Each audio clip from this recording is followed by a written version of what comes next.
नमस्कार दोस्तों, आप सभी लोगों का स्वागत है आपके अपने यूट्यूब स्टडी विथ मंतोष में। आइए आज हम लोग कुछ प्रश्नों को देख लेते हैं। बीपीएससी पीएचडी के लिए महत्वपूर्ण है और भी जो टीएचडी पीएचडी एग्ज़ाम है सबके लिए महत्वपूर्ण है।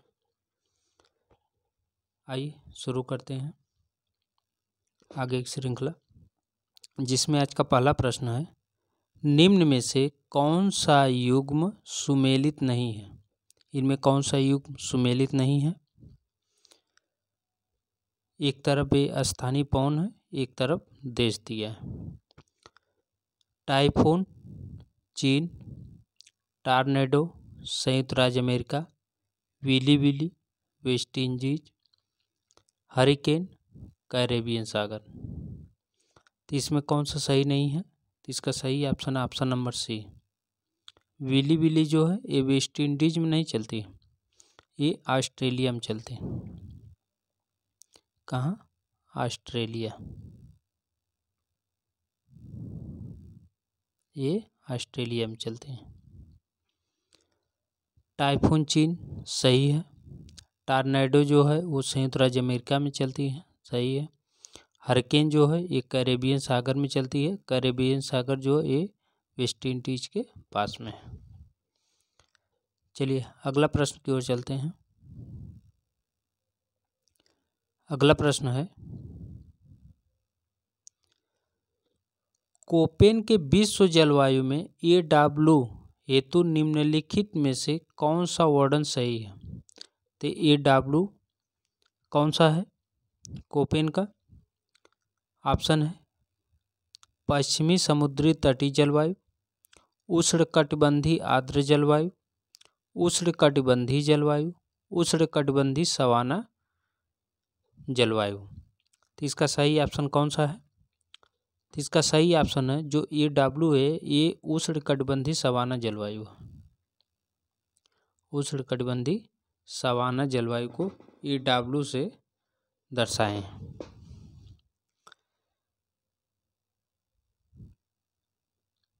ठीक, चलिए आगे देखते हैं। नहीं, अगर इसमें देखना हो तो थोड़ा से भी देख लिए। जो उष्णकटिबंधीय आर्द्र जलवायु है, उष्णकटिबंधीय आर्द्र जलवायु, इसे दर्शाया गया है। ठीक, और जो EM है, EM ये उष्ण मानसून है। उष्ण मानसून बोले तो ये पश्चिमी घाट में जो है सबसे पहले वो दिखता है। ठीक, इसके बारे में तो मैं वीडियो बनाया हूँ, पूरा विस्तृत उस पर चर्चा किया हूँ, आप लोग जाकर प्लेलिस्ट में उसको देख सकते हैं कोपेन का। चलिए आगे देखते हैं अगला प्रश्न। अगला प्रश्न है, महाद्वीपों में गर्म मरुस्थल प्रदेशों की सही स्थिति निम्नलिखित में से किन भागों में है? तो इसकी सही स्थिति गर्म मरुस्थल की ऑप्शन है 40 डिग्री से 60 डिग्री अक्षांश के बीच, 20 से 30 डिग्री अक्षांश के बीच पूर्वी तट पर, 20 से 30 डिग्री अक्षांश के बीच पश्चिमी तट पर, 30 से 40 डिग्री अक्षांश के बीच। इनमें से कौन सा सही है? तो इसका सही ऑप्शन है ऑप्शन नंबर सी, 20 से 30 अक्षांश के बीच, वो भी पश्चिमी तट पर। ठीक, जैसे सहारा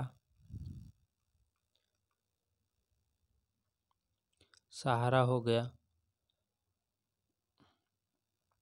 अरब मरुस्थल हो गया, आटाकामा,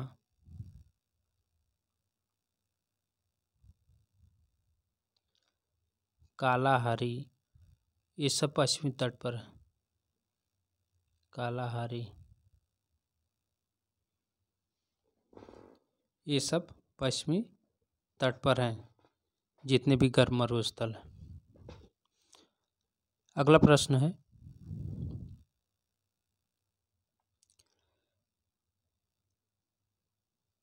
प्रश्न नंबर 4। फ्रांस के ऊपर आल्प्स से रोन घाटी से होकर भूमध्य सागर की ओर बहने वाली पवन है। तो फ्रांस के ऊपर आल्प्स से रोन घाटी से होकर भूमध्य सागर की ओर बहने वाली कौन सी पवन है? ऑप्शन है हरमट्टन, सिरोको, फान, मिस्ट्रल। तो इसका सही ऑप्शन कौन सा है?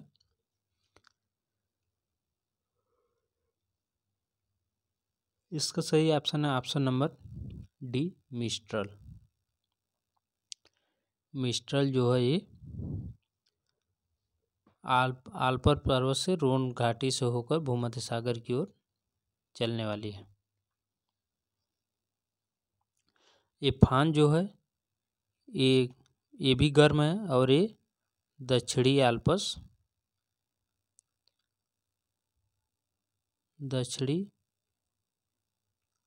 आल्प्स के सहारे ऊपर उड़ती है। ठीक, चलिए आगे चलते हैं।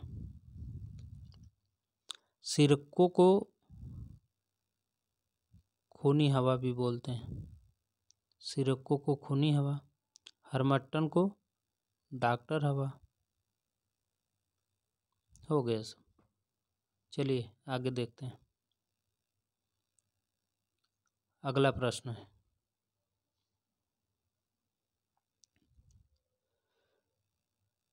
वायुदाब पेटियों को भूमध्य रेखा से ध्रुवों की तक सही क्रम में लगाइए।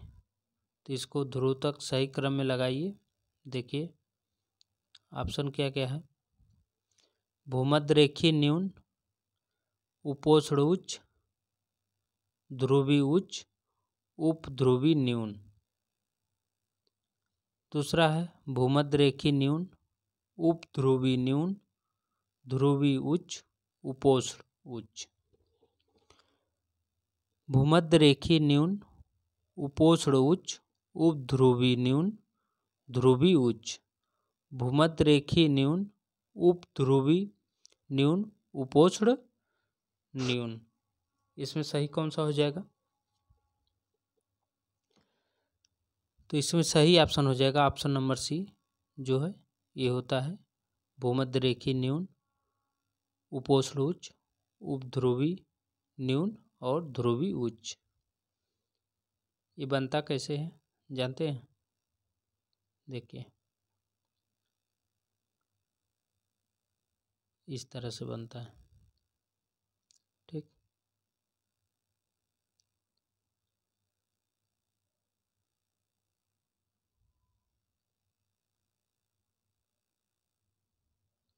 ऐसे ही बनता है। दोनों गोलार्धों में इसी तरह से होता है। ये भूमध्य रेखीय न्यून हो जाएगा।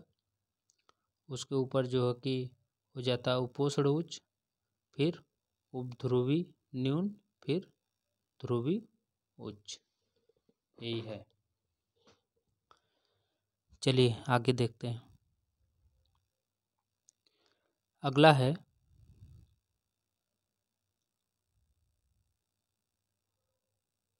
प्रश्न नंबर 6।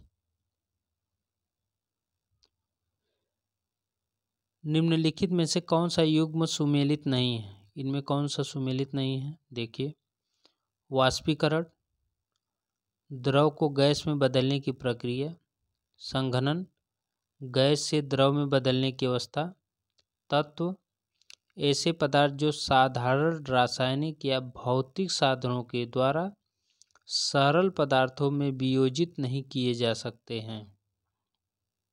अगला ऑप्शन है चालन, विविक्त पदार्थ के छोटे टुकड़े जो सतह का कार्य करते हैं, जिन पर जल कण संघनित होते हैं। तो इसमें कौन सा युग्म सुमेलित नहीं है? तो इसमें जो सुमेलित नहीं है वो ऑप्शन नंबर डी है। चालन जो है ये सुमेलित नहीं है। विविक्त पदार्थ के छोटे टुकड़ों जो सतह का कार्य करते हैं, जिन पर जल कण संघनित होते हैं। बाकी सब जो है सही है। चलिए अगला प्रश्न है प्रश्न नंबर 7। अक्टूबर की गर्मी का मुख्य कारण क्या है? तो अक्टूबर की गर्मी का मुख्य कारण क्या है?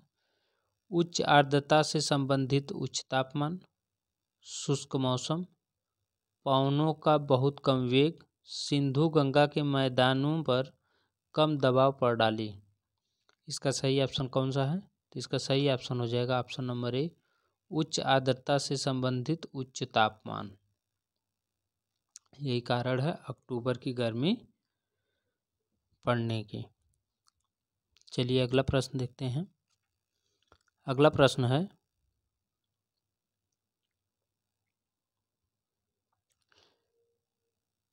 पृथ्वी पर अधिकतम तापमान इनमें से किसके आसपास दर्ज किया गया है? तो पृथ्वी पर अधिकतम तापमान इनमें से किसके आसपास अधिक दर्ज किया गया है? भूमध्य रेखा, कर्क रेखा, मकर रेखा, अंत उष्णकटिबंधीय अभिसरण क्षेत्र। तो इसका सही ऑप्शन कौन सा है? तो इसमें सही ऑप्शन है ऑप्शन नंबर बी, कर्क। कर्क रेखा में जो कर्क रेखा पर जो है सबसे अधिक तापमान दर्ज किया गया है।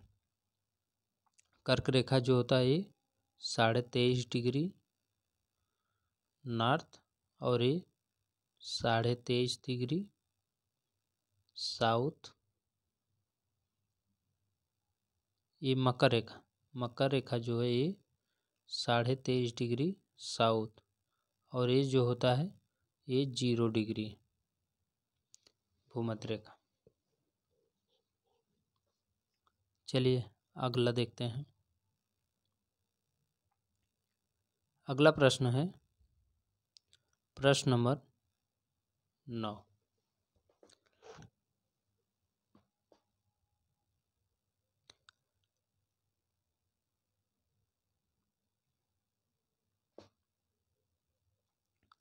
अगला प्रश्न है देखिए 9 नंबर।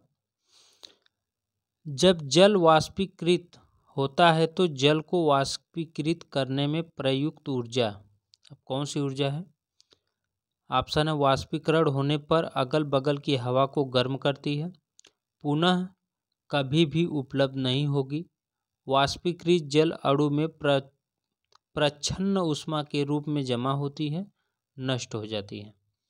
तो इसका सही ऑप्शन कौन सा है? ऑप्शन नंबर सी इसका सही है, वाष्पीकृत जल अणु में प्रच्छन्न ऊष्मा के रूप में जमा होती है। चलिए अगला प्रश्न देखते हैं। प्रश्न नंबर 10 है वायुमंडल निम्नलिखित में से किसके द्वारा गर्म हो जाता है? तो वायुमंडल किसके द्वारा गर्म हो जाता है? ऑप्शन है सूर्य की सीधी किरणें, ज्वालामुखी गतिविधि, जैव पदार्थ का जलना, पृथ्वी से विकिरण। तो इसका सही ऑप्शन कौन सा है? तो इसका सही ऑप्शन नंबर डी, पृथ्वी से विकिरण। जो वायुमंडल हमारा गर्म होता है उस सूर्य की सीधी किरण से गर्म नहीं होता है, वो पृथ्वी के विकिरण से होता है। चलिए अगला प्रश्न देखते हैं।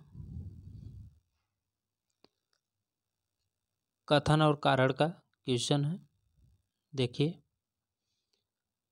इसमें पहला अभिकथन है जब सूर्यातप सब जगह समान रूप से पड़ता है तब भू सतह जल भाग की तुलना में ज़्यादा तेजी से गर्म हो जाता है। यह अभिकथन है। कारण है धरती अपारदर्शी है जबकि जल सौर विकिरण के लिए पारदर्शी है। ठीक, तो इसका ऑप्शन देख लीजिए। ऑप्शन है ए और आर दोनों सही है, आर ए की सही व्याख्या है। ए और आर दोनों सही नहीं है, आर ए की सही व्याख्या नहीं है। ये सही है परंतु आर गलत है, ये गलत है परंतु आर सही है। तो इसका सही ऑप्शन कौन सा है? तो इसका सही ऑप्शन है ऑप्शन नंबर ए, ई और आर दोनों सही है, आर ए की सही व्याख्या है। अगला प्रश्न है, निम्नलिखित में से वर्ष का कौन सा विशिष्ट समय में अधिकतम उष्णकटिबंधीय चक्रवात आते हैं? सबसे अधिक जो उष्णकटिबंधीय चक्रवात आते हैं वो कब आते हैं? देखिए, 5 जून से नवंबर 25, जुलाई 1 से नवंबर 30, जून 29 से दिसंबर 5, जून 1 से नवंबर 30। इसका सही ऑप्शन कौन सा है? तो जो अधिकतम उष्णकटिबंधीय चक्रवात आते हैं वो जून 1 से नवंबर 30 तक आते हैं। अगला प्रश्न है, नील नदी का डेल्टा किस प्रकार का है? जो नील नदी डेल्टा बनाती है वो कैसा डेल्टा है? ऑप्शन है चापाकार delta, पंजाकार delta, Rundhi delta, अग्रवर्ती delta. तो इसका सही ऑप्शन कौन सा है? तो इसका सही ऑप्शन है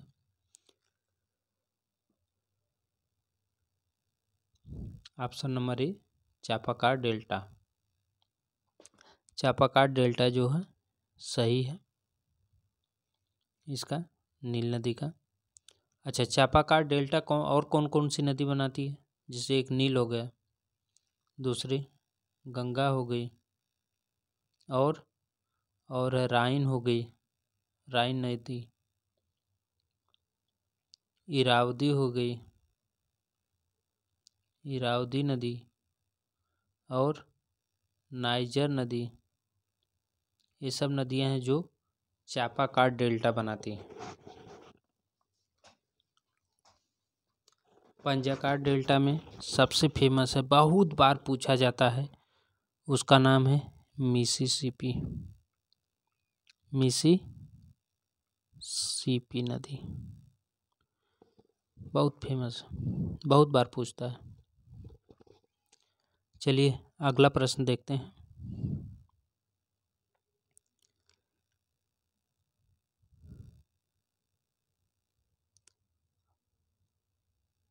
अच्छा, नील नदी को मिस्र की देन है, कौन कहा था? कमेंट बॉक्स में आप लोग बताइएगा। चलिए अगला प्रश्न देखते हैं। सूची 1 कुछ सूची 2 के साथ सुमेलित कीजिए। सूची 1, सूची 2।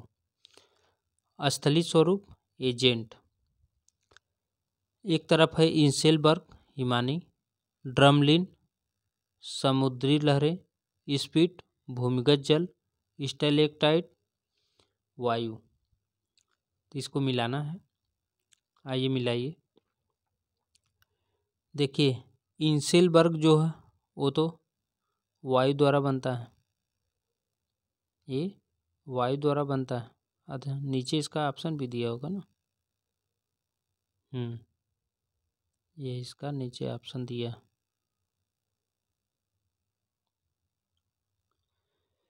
तो इंसेलबर्ग जो है वो वायु हो जाएगा।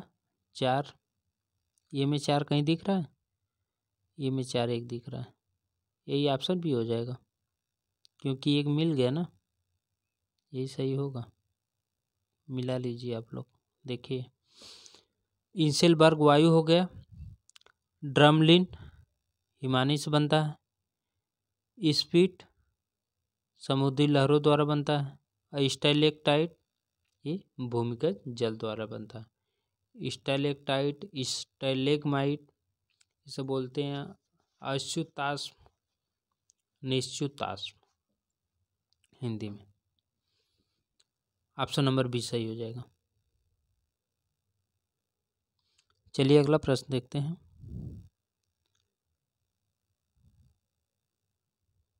अगला प्रश्न है प्रश्न नंबर 15। प्रश्न नंबर 15 है, सतृण गिरिका का संबंध है। तो सतृण गिरिका का संबंध किससे है? हिमानी स्थलाकृति से, तटीय स्थलाकृति से, काष्ठ स्थलाकृति से, परिहिमानी स्थलाकृति से। तो इसका सही ऑप्शन कौन सा हो जाएगा 15 का? तो इसका सही ऑप्शन है सतृणगिरिका का संबंध काष्ठ स्थलाकृति से। इसका जो है काष्ठ स्थलाकृति से। सतृणगिरिका बनता कैसे है कि जब स्टेलेक्टाइट जो होता है,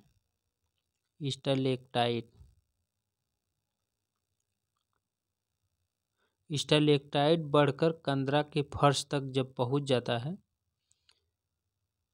तो जब स्टेलेग्माइट एवं स्टेलेक्टाइट, ये स्टेलेक्टाइट और स्टेलेग्माइट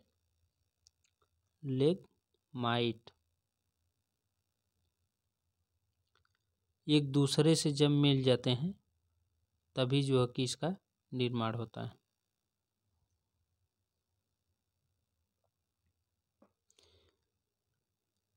ये दोनों जब मिल जाते हैं ना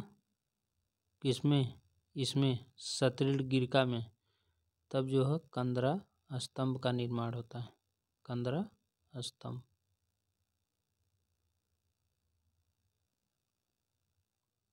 चलिए अगला देखते हैं।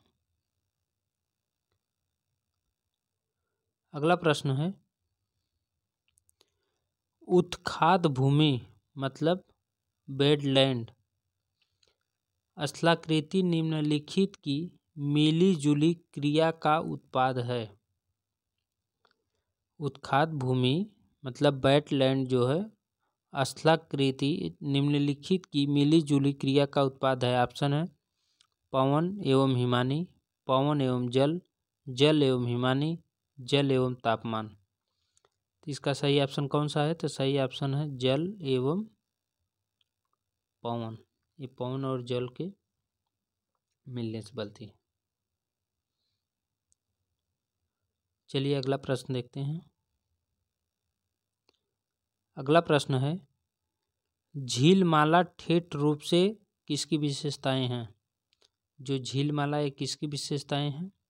ऑप्शन है लावा मैदान, गिरिपथ पीडमोंट, मरुस्थल, हिमानी द्रोणिका। तो इसका सही ऑप्शन कौन सा हो जाएगा? तो इसका सही ऑप्शन है ऑप्शन नंबर डी, हिमानी द्रोणिका।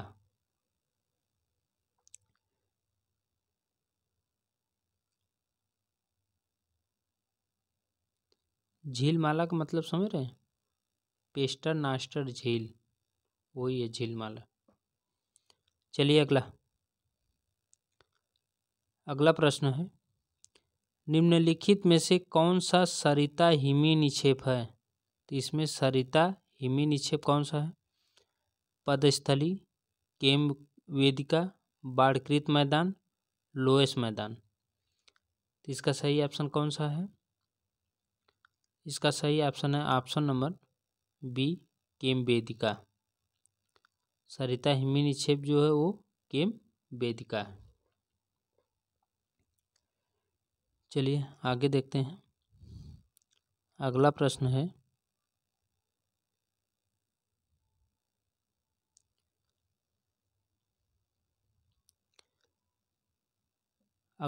है सामान्य दशाओं के अंतर्गत निम्नलिखित में से कौन सा एक नदी क्रिया द्वारा उत्पन्न लक्षणों का सही क्रमिक विकास है? ऑप्शन है जलप्रपात, विसर्प रोधिकाएं, नदी वेदिकाएं, गोखुर झीलें। फिर है विसर्प रोधिकाएं, नदी वेदिकाएं, जलप्रपात, गोखुर झीलें। जलप्रपात, नदी वेदिका, विसर्प रोधिकाएं, गोखुर झीलें। नदी वेदिकाएं, विसर्प रोधिकाएं, जलप्रपात, गोखुर झीलें। तो इसका सही ऑप्शन कौन सा है? तो इसका सही ऑप्शन नंबर सी, जलप्रपात, नदी वेदिकाएं, विसर्प रोधिकाएं, गोखुर झीलें। यही ऑप्शन इसका सही है। अगला प्रश्न देखते हैं। अगला प्रश्न है टार्न झील संबंधित है तो जो टार्न झील है वो किससे संबंधित है? ऑप्शन है सर्क, बाढ़कृत मैदान, मरुस्थल, पठार। तो इसका सही ऑप्शन कौन सा हो जाएगा? जो सर्क है, ये जो सर्क झील है, ये टार्न झील जो है ये सर्क से संबंधित है। मैं सर्क बोल दी। टार्न झील जो है ये सर्क से संबंधित है। ऑप्शन नंबर ए सही हो जाएगा।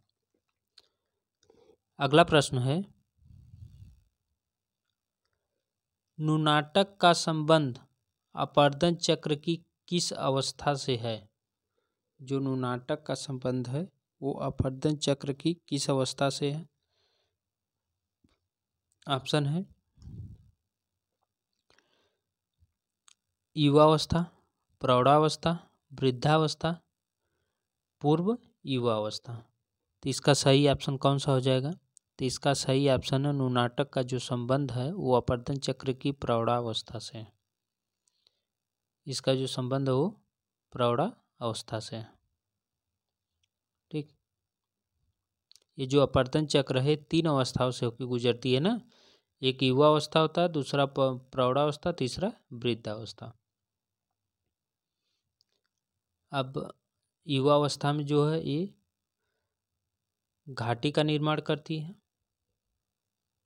मतलब कि घाटियों को जो है गहरी करती है। प्रौढ़ावस्था में घाटियों को चौड़ी करती है। अब वृद्धावस्था में ले जाके निक्षेपण करती है। अगला है, डेल्टा केम परिणाम है। डेल्टा केम किसका परिणाम है? ऑप्शन है हिमनद अपर्दन का, वायु निक्षेपण का, नदी निक्षेपण का, हिमनद निक्षेपण का। 22 का सही प्रश्न कौन सा हो जाएगा? तो इसका ऑप्शन नंबर डी सही हो जाएगा। डेल्टा केम जो है वो हिमनद निक्षेपण से संबंधित है। अगला देखते हैं। अगला है,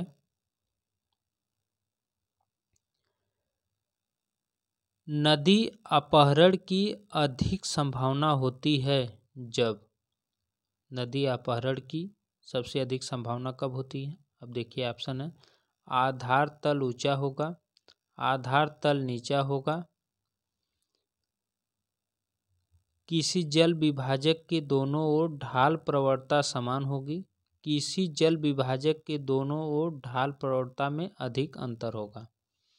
इसका सही ऑप्शन कौन सा है? तो इसका सही ऑप्शन हो जाएगा ऑप्शन नंबर डी, किसी जल विभाजक के दोनों ओर ढाल प्रवणता में अधिक अंतर होगा। जो इसी समय नदी अपहरण की आशंका बनती है। अगला प्रश्न है प्रश्न नंबर 24। अब 24 नंबर के प्रश्न में क्या है? केम की संरचना होती है। अब केम की संरचना कैसी होती है? पंख से, गोलाश्म से, बजरी से, उपयुक्त में से कोई नहीं। इसका सही ऑप्शन कौन सा है? तो इसका सही ऑप्शन है ऑप्शन नंबर सी, बजरी से। केम की जो संरचना होती है वो बजरी से होती है।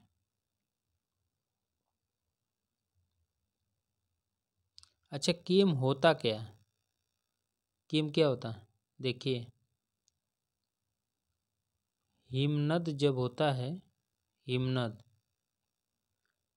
हिमनद के सीमांत पर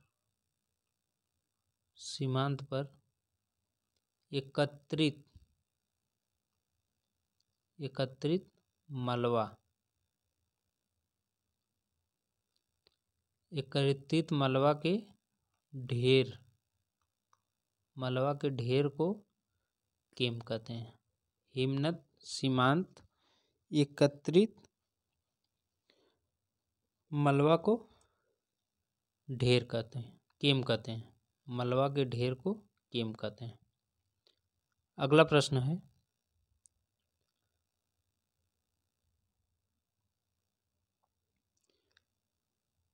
दिए गए कथनों को पढ़ो और उत्तर दे। उनमें विकल्प दिया है। कौन से विकल्प सही हैं। अब इसमें छांटना है कौन सा विकल्प सही है। पहले विकल्प देख लीजिए। वायुमंडल से अनावृत शैल में उपस्थित खनिज परिवर्तन के अधीन नहीं होता है। दूसरा है ऑक्सीकरण रासायनिक अपक्षय प्रक्रियाओं में से एक है। फिर से सुन लीजिए। वायुमंडल से अनावृत शैल में उपस्थित खनिज परिवर्तन के अधीन नहीं होता है। ऑक्सीकरण रासायनिक अपक्षय की प्रक्रियाओं में से एक है। तो इसका सही ऑप्शन कौन सा हो जाएगा। इधर ऑप्शन है, देखिए दिए गए कथनों को पढ़ें और उत्तर निम्न में से विकल्प में से चुनना है। दोनों गलत है, दोनों सही है। पहला कथन गलत है, दूसरा कथन सही है। पहला कथन सही है, दूसरा कथन गलत है। इसका सही ऑप्शन कौन सा है। तो इसका सही ऑप्शन है पहला कथन गलत है, दूसरा कथन सही। ठीक, चलिए अगला देखते हैं। अगला प्रश्न है, भारतीय प्लेटों पठार का अस्तित्व किसका कारण है। ऑप्शन है संपीड़न बल, तनाव बल, उन्मज्जन बल और अवतलन का। तो 26 नंबर का प्रश्न है, इसका सही ऑप्शन कौन सा है।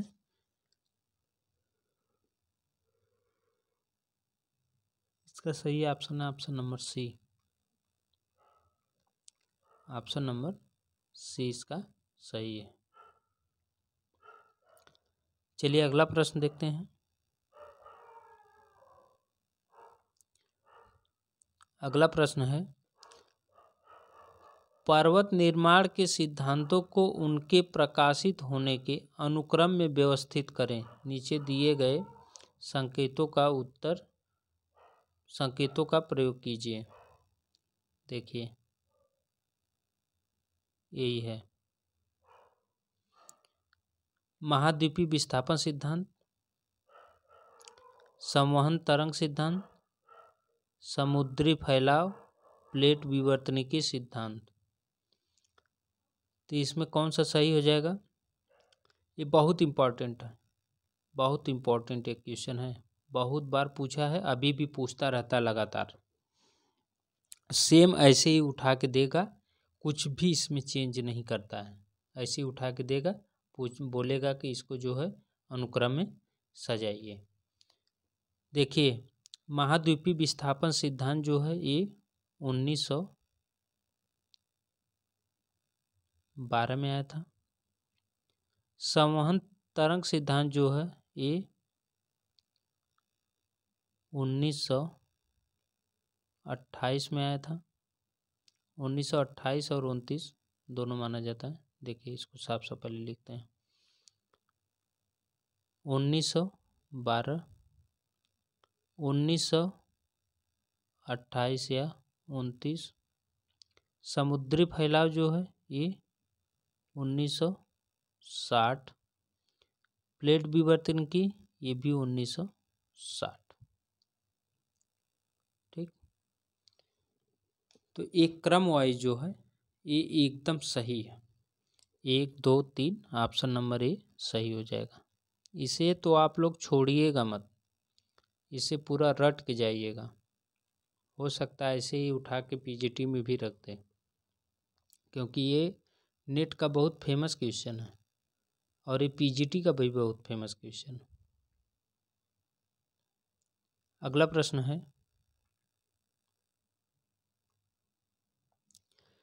एटलस पर्वत निम्न में से किस युग की पर्वत निर्माणकारी घटना से संबंधित है। एटलस पर्वत जो है वो किस युग की पर्वत निर्माणकारी घटना से संबंधित है। ऑप्शन है tertiary, pre Cambrian, Caledonian, Hercynian. 28 number का प्रश्न है, इसका सही ऑप्शन है ऑप्शन नंबर ए, ये टर्शियरी युग का है। ये टर्शियरी युग का।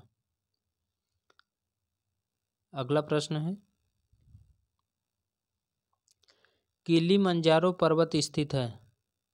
जो किलिमंजारो पर्वत है ये स्थित है ऑप्शन है केन्या में, सोमालिया में, तंजानिया में, मोजाम्बिक में। तो इसका सही ऑप्शन कौन सा है? तो इसका सही ऑप्शन है ऑप्शन नंबर सी, तंजानिया में। किलिमंजारो पर्वत जो है वो तंजानिया में, और ये एक ज्वालामुखी पर्वत है। ये भी पूछता है, ये ज्वालामुखी पर्वत।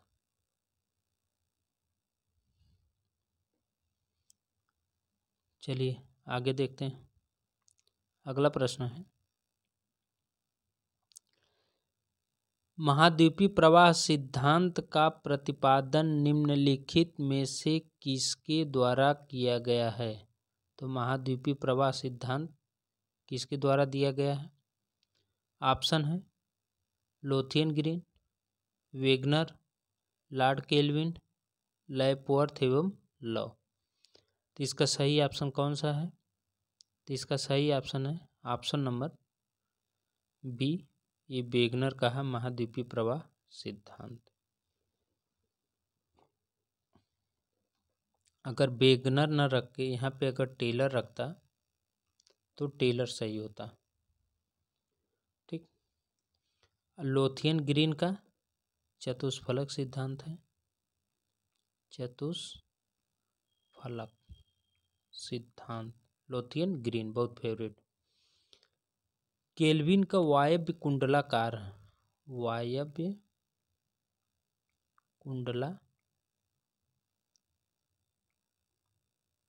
कुंडलाकार, वायव्य कुंडलाकार लॉर्ड केल्विन का है। और जो लैपवर्थ एवं लॉ है, ये भी जो है पृथ्वी के ऊपरी धरातल पर पैमाने से संबंधित हैं, जो है ये भी उसी में दिए थे। चलिए अगला प्रश्न देखते हैं। अगला प्रश्न है, किस खनिज की कठोरता मापक पर 8 है? किस खनिज की कठोरता मापक पर 8 है? ऑप्शन है एपाटाइट, टोपाज, क्वार्ट्ज, फेल्स। सही ऑप्शन है option number B, topaz. Topaz इसका सही ऑप्शन है। इसकी कठोरता का जो मापन है वो 8। अगला प्रश्न है, असंबद्धता। गुटेनबर्ग असंबद्धता किन्हें अलग करती है? किसे अलग करती है? ऑप्शन है ऊपरी क्रस्ट और निचला क्रस्ट, ये तो हो जाएगा कोनराड। बाह्य अंतरतम और मेंटल, बाह्य अंतरतम और मेंटल, आंतरिक अंतरतम और बाह्य अंतरतम, निचला क्रस्ट और मेंटल, ये हो जाएगा मोहो, ये हो जाएगा मोहो असंबद्धता।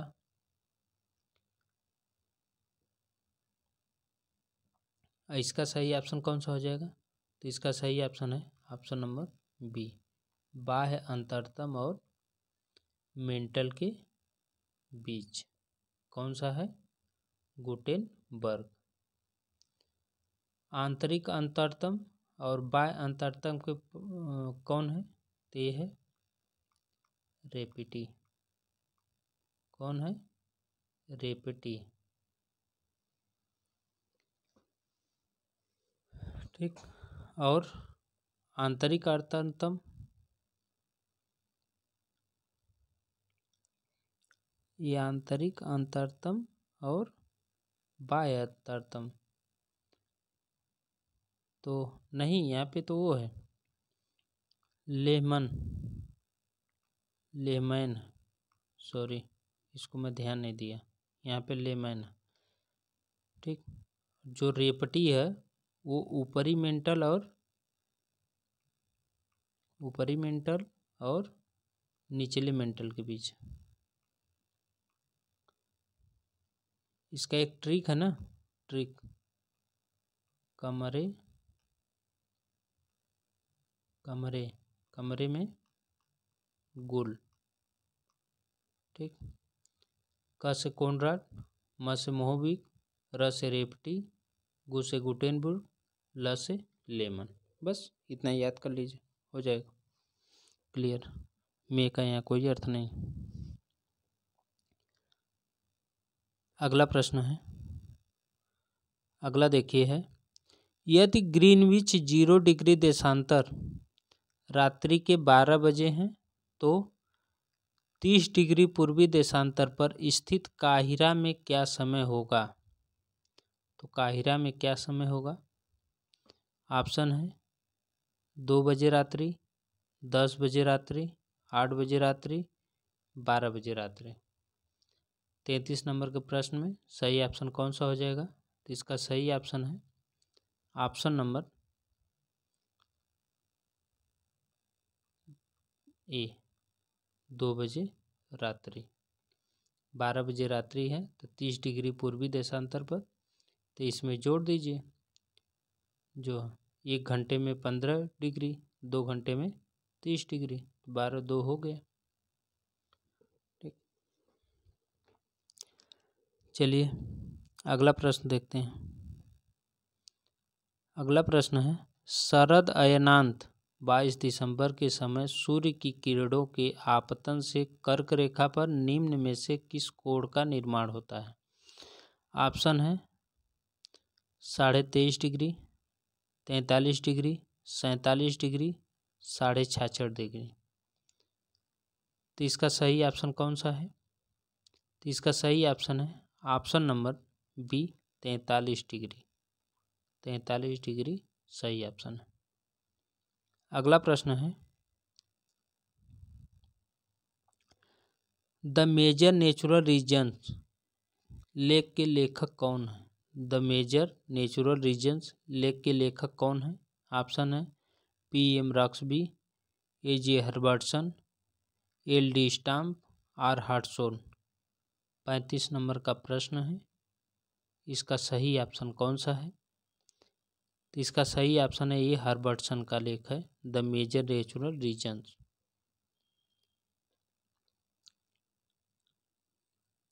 चलिए अगला देखते हैं। अगला प्रश्न है, भूगोल में व्यवहारवादी सांचा किसने प्रस्तावित किया? भूगोल में व्यवहारवादी सांचा किसने प्रस्तावित किया? ऑप्शन है एप्रेट, W.K. Kirk, A.H. Jensen, R.J. Johnson. इसका सही ऑप्शन कौन सा है? तो इसका सही ऑप्शन है ऑप्शन नंबर ए, प्रेट का।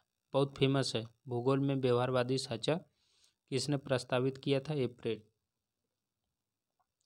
और कब किए थे?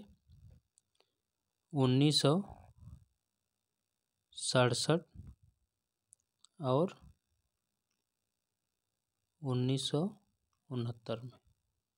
ये पूछता है, बहुत बार पूछा हुआ प्रश्न। अगला प्रश्न है प्रश्न नंबर 37,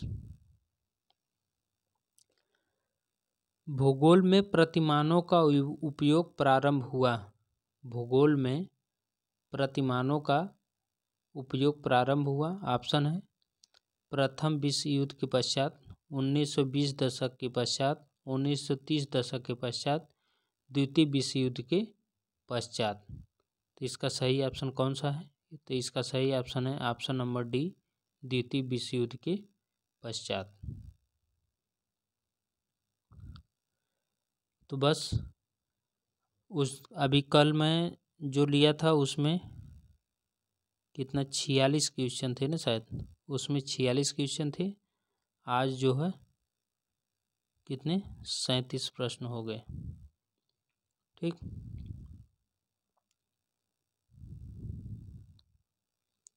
टोटल मैंने 83 प्रश्न करा दिया 2 वीडियो में, थोड़ा थोड़ा वीडियो बना के।